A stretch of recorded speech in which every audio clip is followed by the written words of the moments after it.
capítulo 5, versículos a 11.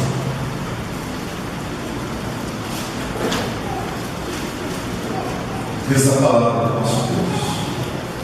Aconteceu que, ao apertar a multidão para ouvir a palavra de Deus, estava ele junto ao lago de Genezaré, e viu 2 barcos junto à praia do lago. Mas os pescadores, havendo desembarcado, lavavam as redes. Entrando em um dos barcos, que era de Simão, pediu-lhe que o afastasse um pouco da praia, e assentando-se, ensinava do barco as multidões. Quando acabou de falar, disse a Simão: faze-te ao largo e lançai as vossas redes para pescar. Respondeu-lhe Simão: mestre, havendo trabalhado toda a noite, nada apanhamos, mas sob a tua palavra lançarei as redes. Isto fazendo, apanharam grande quantidade de peixes e rompiam-se-lhes as redes. Então fizeram sinais aos companheiros do outro barco para que fossem ajudá-los. E foram e encheram ambos os barcos, a ponto de quase irem a pique. Vendo isso, Simão Pedro prostrou-se aos pés de Jesus, dizendo: Senhor, retira-te de mim, que sou pecador. Pois à vista da pesca que fizeram, a admiração se apoderou dele e de todos os seus companheiros, bem como de Tiago e João, filhos de Zebedeu, que eram seus sócios. Disse Jesus a Simão: não temas, doravante serás pescador de homens. E arrastando eles os barcos sobre a praia, deixando tudo, seguiram. Amém. Quando eu era adolescente, eu ouvi uma vez uma pregação do meu pastor, e a pregação, o tema era a mensagem de João Batista. Eu nunca mais esqueci daquela mensagem, daquela noite, daquele domingo à noite. Eu saí do culto aquele dia com um pensamento, e no outro dia fui lá para a minha cidade, Deus de Tietê, onde eu morava na época, pegar folhetos, pegar a minha bicicleta e ir pela cidade entregando folhetos. Entregar em toda a cidade. Isso não era isso, não. A cidade era pequena, né? Talvez na época 7, 8 mil habitantes. Eu pensei, vou dar uma volta na cidade para entregar folheto para todo mundo. E no ônibus, quando o ônibus voltava de Jaú para Deus de Tietê, eu já estava fazendo os planos todos, como é que eu iria fazer aquilo. Chegou a segunda-feira, passou a segunda-feira, o dia todo, e eu não fiz nada. Não saí da bicicleta, não peguei folhetos, ficou só na boa vontade, ficou só nos planos. Eu acredito que por falta de coragem, por falta de convicção, até pelo fato de você, quando adolescente, às vezes você tem muitas vontades de fazer muitas coisas, mas nem sempre você tem a competência, a coragem, a maturidade para fazer aquilo que você sonha em fazer. Mas eu louvo a Deus porque apesar do fracasso, do meu fracasso, Deus não desistiu de mim e me fez um pregador do Evangelho. Ele não desistiu. Não saí entregando folheto ali na minha cidade, mas já tive a oportunidade de fazer em tantos outros lugares. Já tive a oportunidade de pregar em tantos outros lugares, para tantas outras pessoas que eu jamais imaginei que eu iria pregar. Esses dias eu fiquei muito feliz mesmo, porque eu vejo que Deus continua chamando pessoas para pregar o Evangelho. De 15 dias para cá, 2 jovens, um jovem e uma ainda adolescente, me falaram: pastor, eu quero ir para o seminário, eu quero ser um pastor, eu quero ser um pregador do Evangelho. Isso é algo que alegra o coração da gente. É algo que alegra profundamente o coração da gente, de ver que Deus, Ele continua cuidando da sua igreja, continua chamando pessoas para o ministério de tempo integral, para que preguem o Evangelho do Senhor. Mas Deus não chama apenas pessoas para que sejam pastores e preguem o Evangelho de tempo integral, como no caso dos pastores e dos missionários. Mas Deus tem chamado pessoas, desafiado pessoas a se envolverem com a obra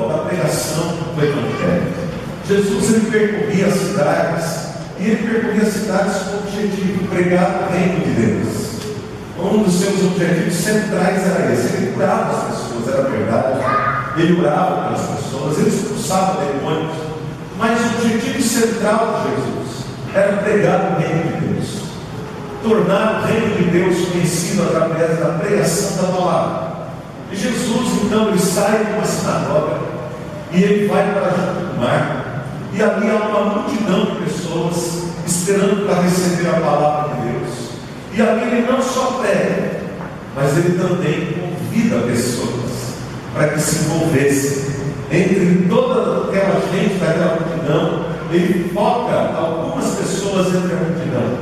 E ele chama aquelas pessoas para que aquelas pessoas também venham a abraçar a realidade do Evangelho e da pregação do Evangelho. Que aquelas pessoas pudessem se tornar, então, embaixadores do Evangelho do Senhor Jesus.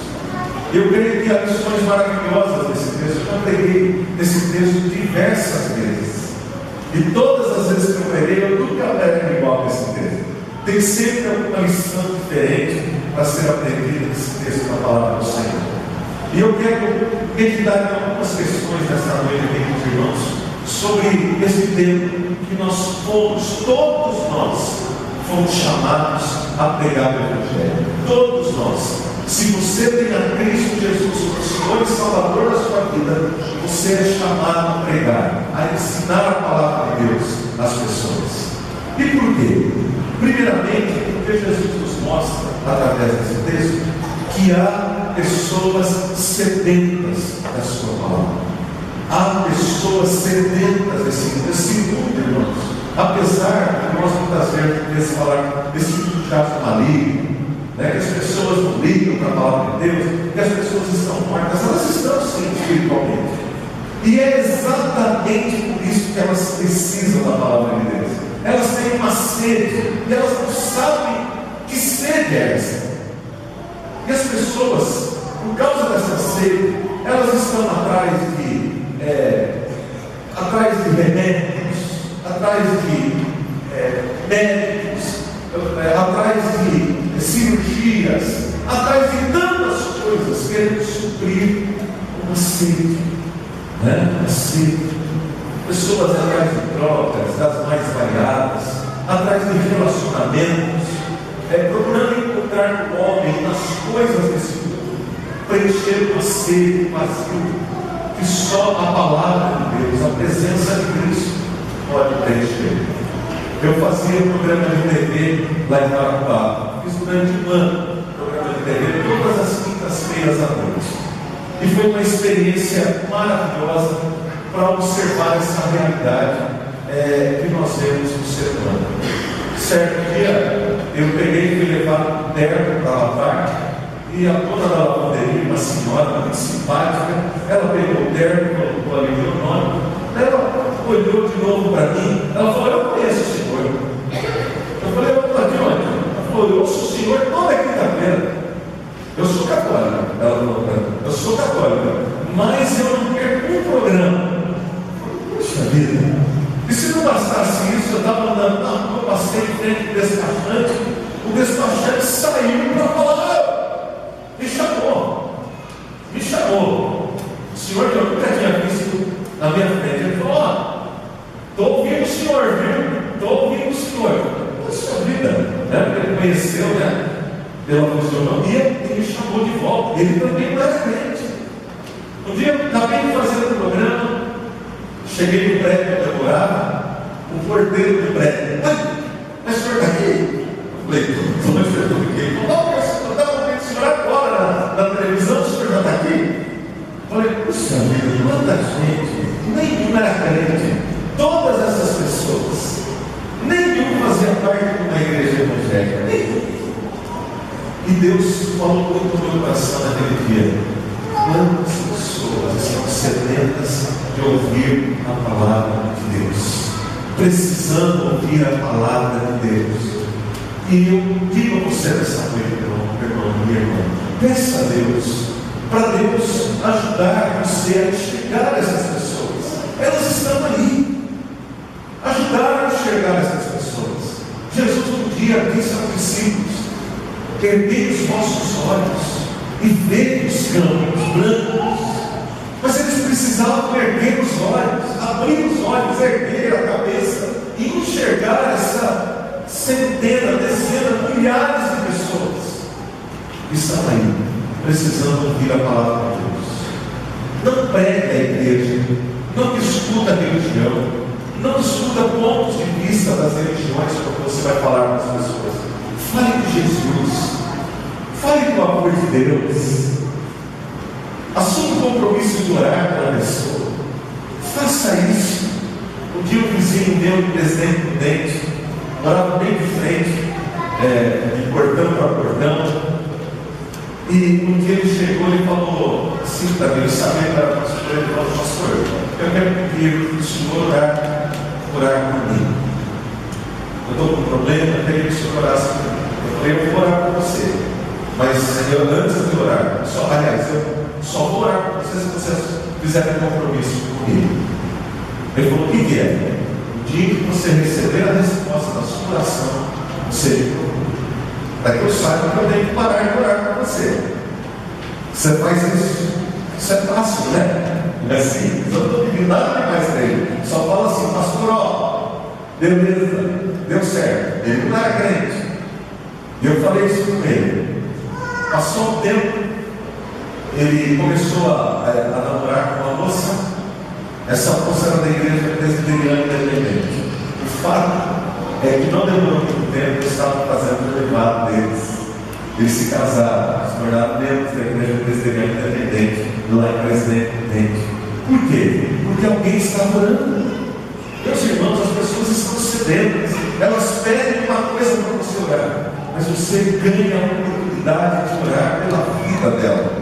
Ela te dá acesso, ela te dá liberdade de você orar pela vida dela. E depois você pode pregar o evangelho para essa pessoa.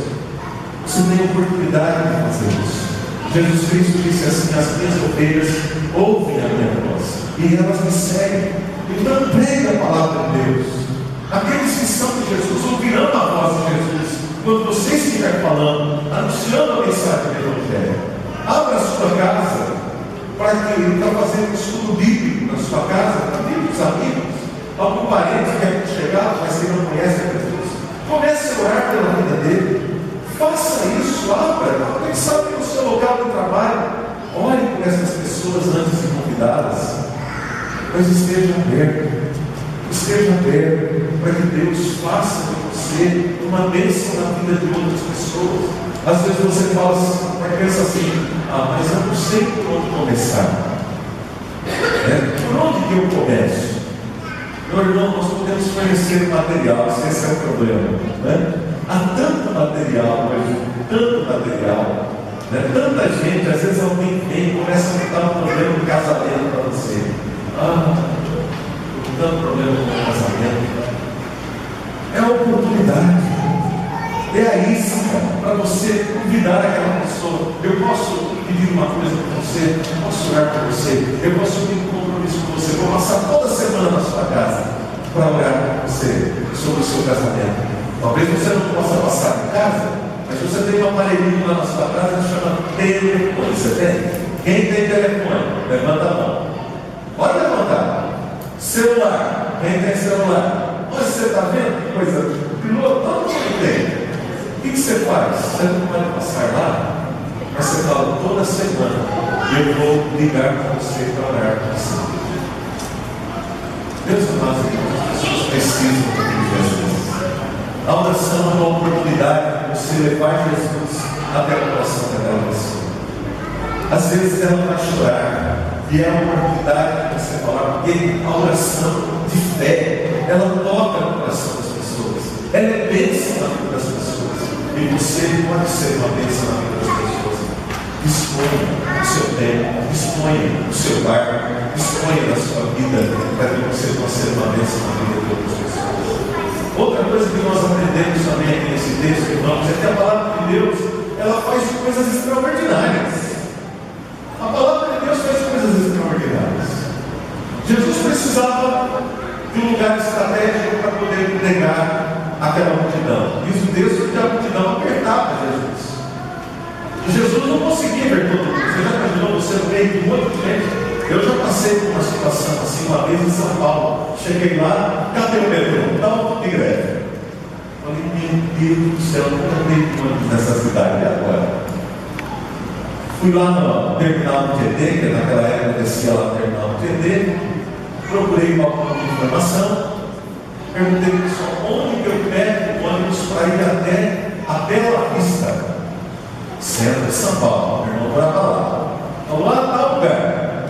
Lá foi eu, andei, e consegui chegar com o irmão. Aí tinha gente.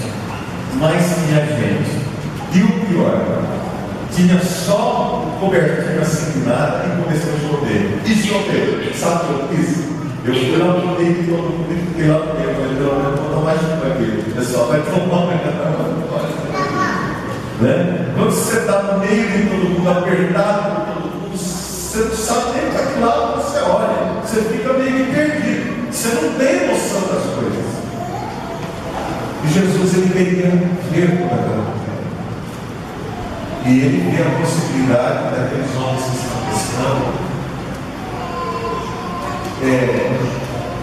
oferecerem aquele barco, pedir emprestado o barco deles, para que ele pudesse usar daquele lugar para observar estrategicamente, olhar para todos e poder pregar dali. E é o que ele faz, é a multidão que está ali. Mas é interessante o que acontece depois. Ele diz no verso 4 que quando Jesus acaba de falar, ele se volta para um dos donos do barco. Um dos donos do barco. E ele diz ao dono do barco: faz o teu barco, lança as redes para pescar. E Pedro responde para ele: nós trabalhamos a noite inteira. Você conhece esse texto é conhecidíssimo. Nós já trabalhamos a noite toda, mas sobre a tua palavra, porque o Senhor mandou, então nós vamos fazer isso que o Senhor está mandando fazer. E o que acontece? O que diz aí o texto? O que diz o texto? O que acontece depois que ele vai para esse pescar? O que acontece?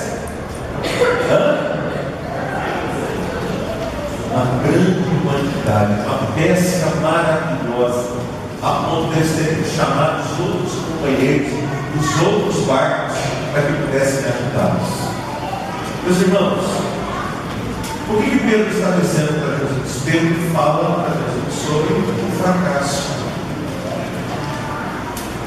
Nós fracassamos, nós trabalhamos e não apanhamos nada. Vai ser um dia terrível para nós. Então tem que voltar para casa, a esposa vai perguntar: e aí, como você veio hoje? Fala: hoje foi bem, hoje foi bem. Dia hoje foi terrível. Trabalho, hoje não deu nada certo. Nós trabalhamos o dia inteiro, não pegamos nada. Era essa a história que Pedro tinha para contar. Essa é a história que muita gente está contando por aí. Muitas vezes é isso que as pessoas falam umas para as outras. Ah, porque está difícil. Ei, rapaz, não tem nada, acidentes. E aí a gente vai falando dos nossos fracassos. Mas será que Jesus nos chamou? Será que Jesus nos salvou? Será que Jesus faz tudo o que Ele faz? Fez tudo o que Ele fez para que a gente fale dos nossos fracassos às pessoas? Eu acredito que não. Jesus está sempre nos desafiando a fé. Ele havia fracassado, Pedro. Mas ali, ele começou a ouvir a palavra que ele estava pregando para aquelas pessoas. E aquela palavra tocou no coração de Pedro. E Jesus então lançou um desafio para Pedro. Porque Pedro não podia ficar apenas com ouvir a palavra. Ele precisava tomar aquela palavra que ele ouviu e crer. E crer na palavra de Deus é se lançar. Crer na palavra de Deus é agir de acordo com aquilo que você ouviu. Meus amados irmãos, a palavra de Deus, ela é viva e eficaz. Ela nunca volta vazia. Ela é o poder de Deus para a salvação de todo aquele que crê. Deus faz milagres por meio da sua palavra. Jesus disse ao Pai no processo: tudo é possível ao que crê. Quando aquele homem chegou em Jesus e disse: os seus discípulos não puderam fazer nada. E Jesus disse: você crê na palavra, na minha palavra, tudo é possível ao que crê. E o homem disse a Jesus: eu creio, ajuda-me na minha falta de fé. Mas ele creu na palavra de Jesus. E o seu filho foi curado, foi liberto, foi transformado pelo poder de Deus e na sua palavra. Meus irmãos, nós precisamos crer no poder da palavra de Deus. Precisamos crer que essa palavra transforma. E precisamos nos lançar à vida e crer que Deus pode nos usar para abençoar a vida de outras pessoas através de nós. Nós podemos ser pessoas que já fracassaram, que já tentaram e não deu certo. Podemos ter todos os motivos para não ir. Mas eu quero dizer para você nesta noite, Pai, o Senhor te desafia novamente a ir, a recomeçar. Não importa as experiências que você já tenha. O Senhor nos convoca a ir de novo. Disponha então o seu lar, disponha o seu tempo, disponha a sua vida, disponha da sua fé para servir o Senhor. Em terceiro e último lugar, Jesus, Ele chama a cooperarmos com Ele na proclamação da sua palavra. Nós dissemos essas coisas aqui. Nós sabemos que a palavra de Deus tem um poder extraordinário. Nós sabemos que há pessoas sedentas da palavra de Deus, esperando, precisando de alguém que vá e fale a elas. Então Jesus agora, como Ele fez com Pedro, Ele lança um outro desafio. A partir de agora, você não será mais um pescador de peixes, você será um pescador de homens. Eu estou chamando você, Pedro, para você ser um cooperador comigo. Então, a primeira reação de Pedro diante do milagre que ocorreu foi reconhecer que ele não era digno daquele milagre. Por que o Senhor fez um milagre na minha vida? Eu não sou digno disso. Eu me conheço, eu sei quem eu sou. Isso é muito importante. Nós aprendemos com Pedro que nenhum de nós é digno dos milagres do Senhor.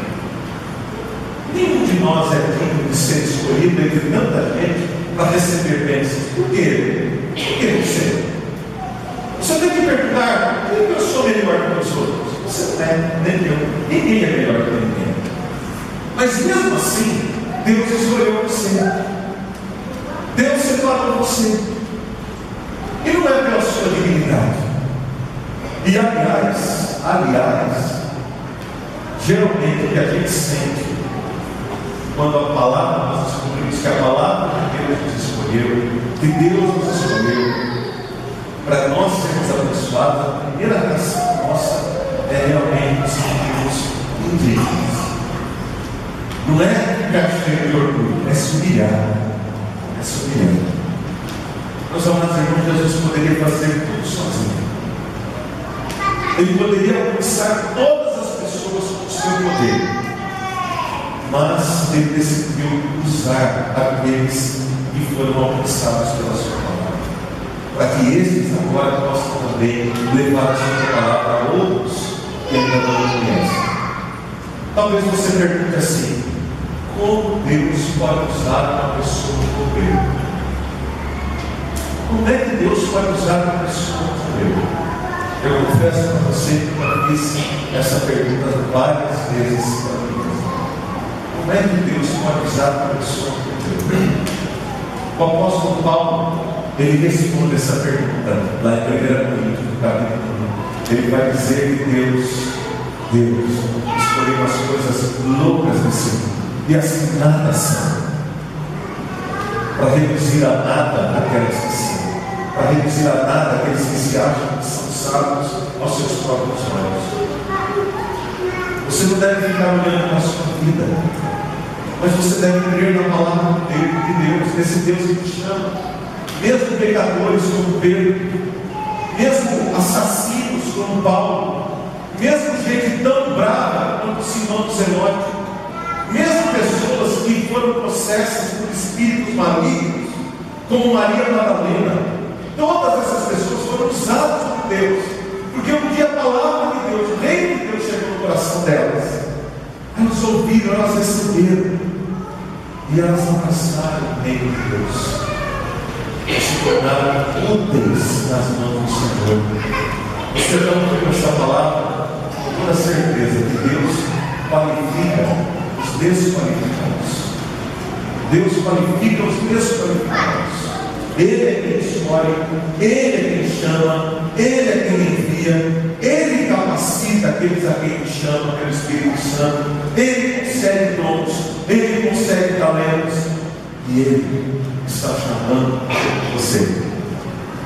Será que você consegue crer nessa verdade? Que Deus está chamando você tanto quanto Ele chamou a Pedro naquele dia. E será que você consegue crer que Deus pode usar a sua vida tanto quanto Ele usou a vida de Pedro? Porque às vezes a gente Deus ao Pedro, né? Meus irmãos, Pedro era igualzinho a gente. Não é para a gente Deusar, santificar o Pedro, não. É para a gente glorificar e exaltar o nome daquele que chamou a Pedro. Assim como exaltar e glorificar aquele que nos chama. A minha pergunta nessa noite para você e para mim: você gostaria de ser usado por Deus? Você gostaria de ser usado por Deus para levar o Evangelho a outras pessoas? Eu quero dizer para você e para mim: nós não estaremos a serviço de qualquer um. A pessoa que nós queremos servir é poderoso, é todo poderoso, não é qualquer um. Talvez você pergunte assim: mas pastor, por onde que eu posso começar? Comece em sua casa, comece em seu local de trabalho, convide as pessoas. Foi ali que Deus começou a obra no coração de Pedro, no local de trabalho de Pedro. Foi ali que Pedro teve os primeiros milagres acontecendo na vida dele. Não seja egoísta. Não queira o Evangelho do reino de Deus só para você. Não foi com esse objetivo que nós fomos chamados. Ainda hoje eu ouvi uma canção quando me embora daqui. Coloquei lá no CD lá no carro. Fazia tanto tempo que eu não via aquela canção maravilhosa de um pastor lá de São Paulo.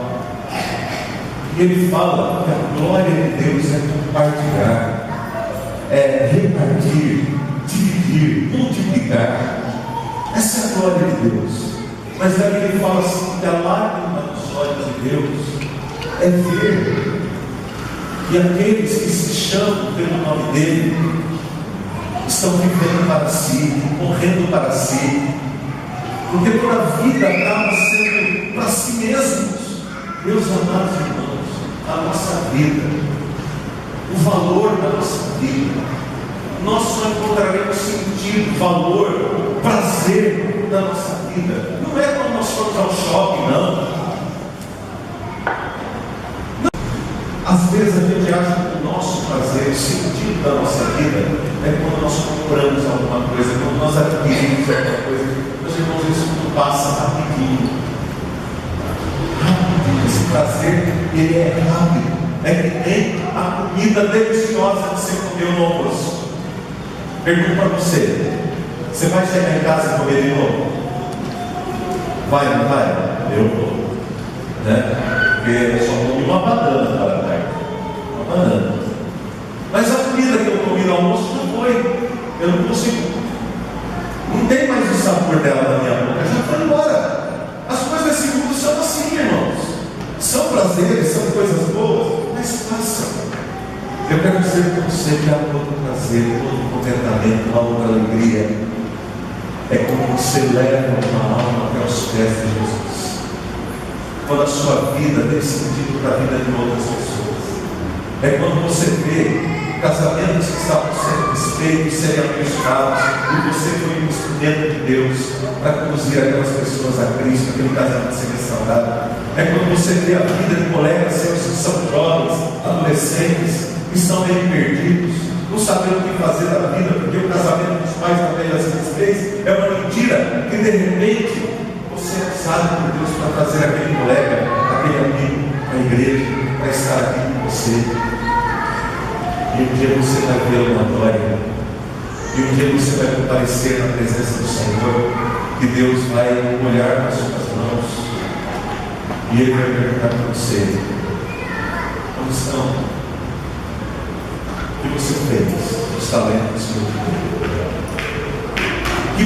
6 talentos que eu te dei. Você vai apresentar o cesto cheio para Deus ou uma mão vazia diante de Deus, diante das oportunidades que Ele deu para você. Pedro dispôs do barco, dispôs as redes, e Jesus nos levou onde estavam os peixes.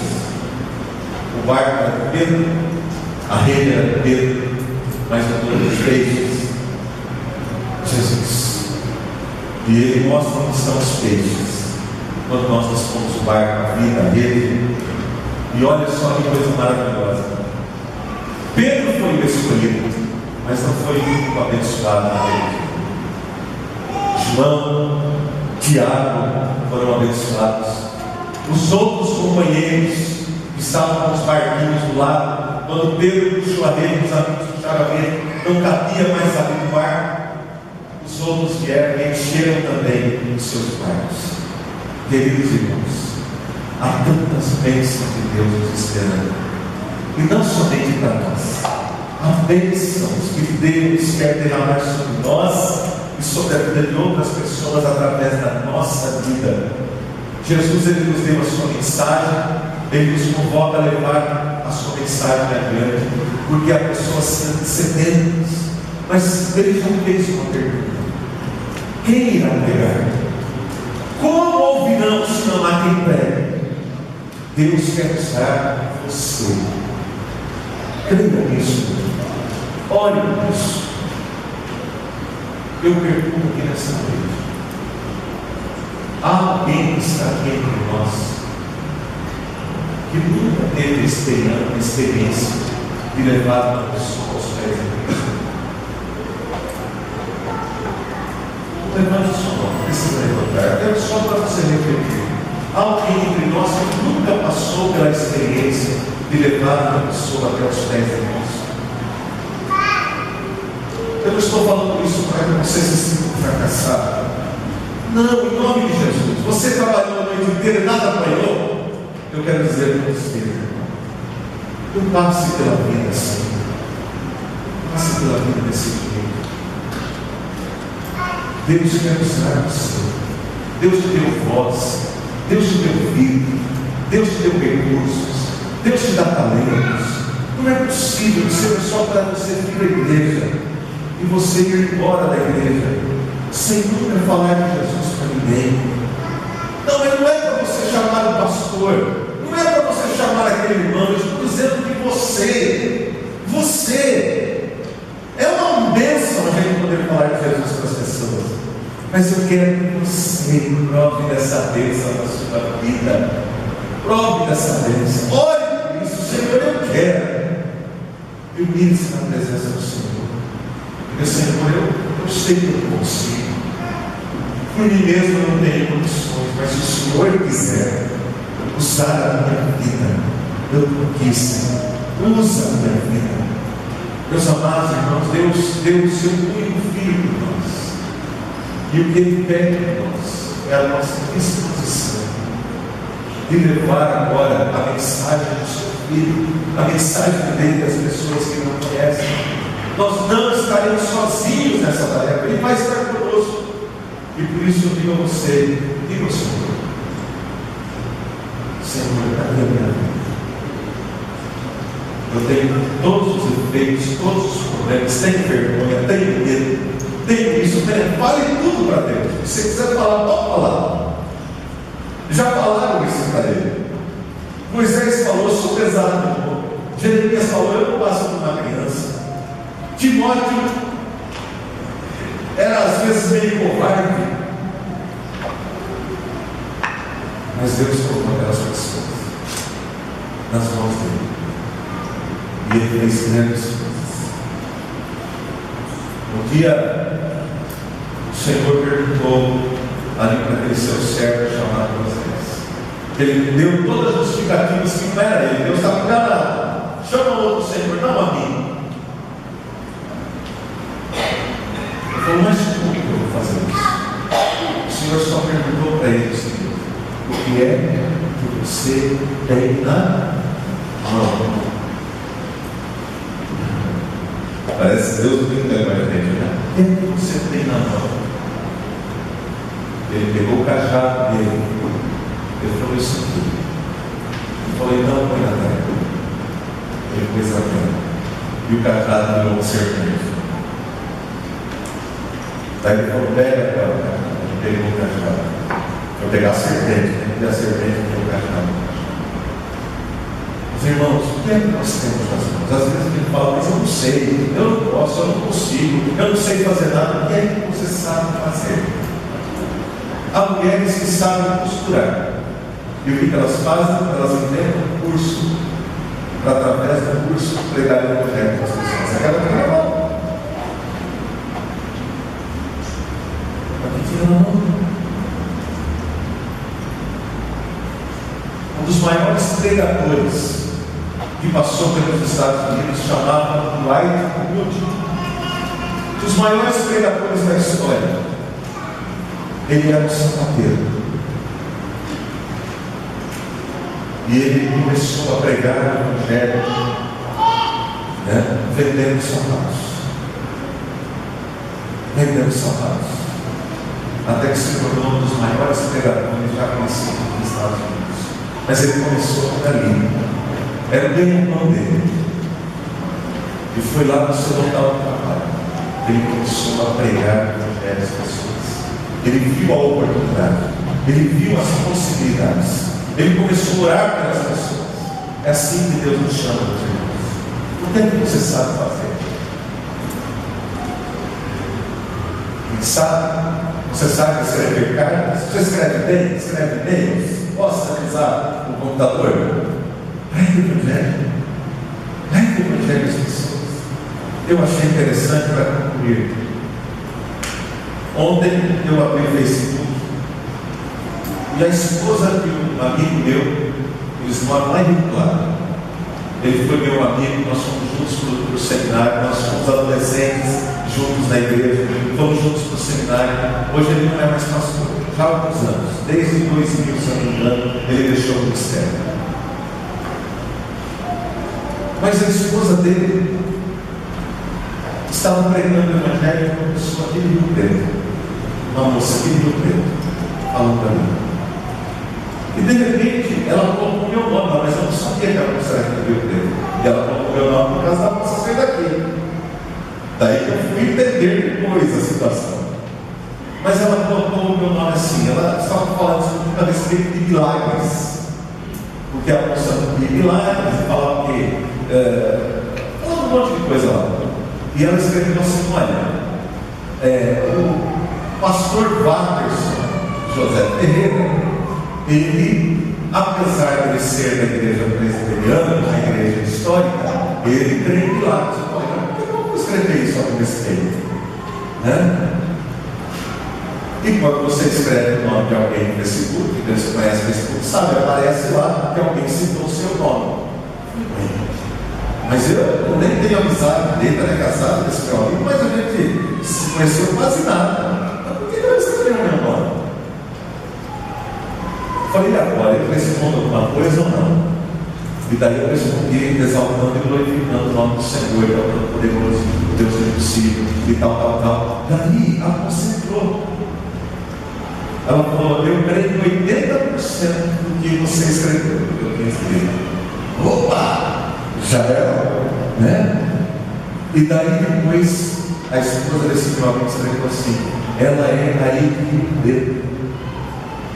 Em seguida ela pediu para que eu adicionasse, a moça pediu para que eu a adicionasse ali entre os amigos, né? Para a gente se comunicar. Mas, meus irmãos, as pessoas estão sedentas. Você joga isso, o peixe ele aparece, mas você tem que lançar as redes, você tem que falar a palavra de Deus, você tem que tentar fazer isso. Os peixes, eles viram, porque o dono dos peixes, ele só está esperando pessoas que estejam dispostas para o milagre. O milagre é a especialidade dele, mas ele chama a mim e a você para que nós possamos dizer: Senhor, usa o meu pai, usa as minhas redes, usa a minha vida, eu quero ser uma bênção à sua vida. Vamos orar ao Senhor? Feche os seus olhos. Senhor amado, o Senhor é todo-poderoso. Não há dúvida alguma disso. E nós te louvamos, Senhor, porque o Senhor nos escolheu para levarmos a tua palavra às pessoas. E nós queremos ser úteis nas tuas mãos. Nós reconhecemos a nossa pecaminosidade, reconhecemos a nossa fragilidade, reconhecemos as nossas deficiências. Sabemos, ó Deus, o que somos. E o Senhor mais do que ninguém nos conhece. Mas se o Senhor nos escolheu, Pai, é porque o Senhor também nos capacitou. Ensina-nos a entender isso. O Senhor não erra. Nós erramos, mas o Senhor não erra. O Senhor não escolheu errar. Pai, eu quero te pedir em nome de Jesus que o Senhor nos ensine a olhar, a enxergar as pessoas sedentas, as pessoas necessitadas, e faz da nossa vida uma bênção na vida dessas pessoas. Pai, o Senhor conhece cada um dos meus irmãos aqui. O Senhor conhece o que está passando na mente e no coração de cada um deles. E eu quero te pedir nessa hora, Pai, em nome de Jesus, ajuda-nos a crer que apesar de nós, o Senhor pode nos usar e fazer de nós instrumentos poderosos nas suas mãos. Em nome de Jesus. Amém.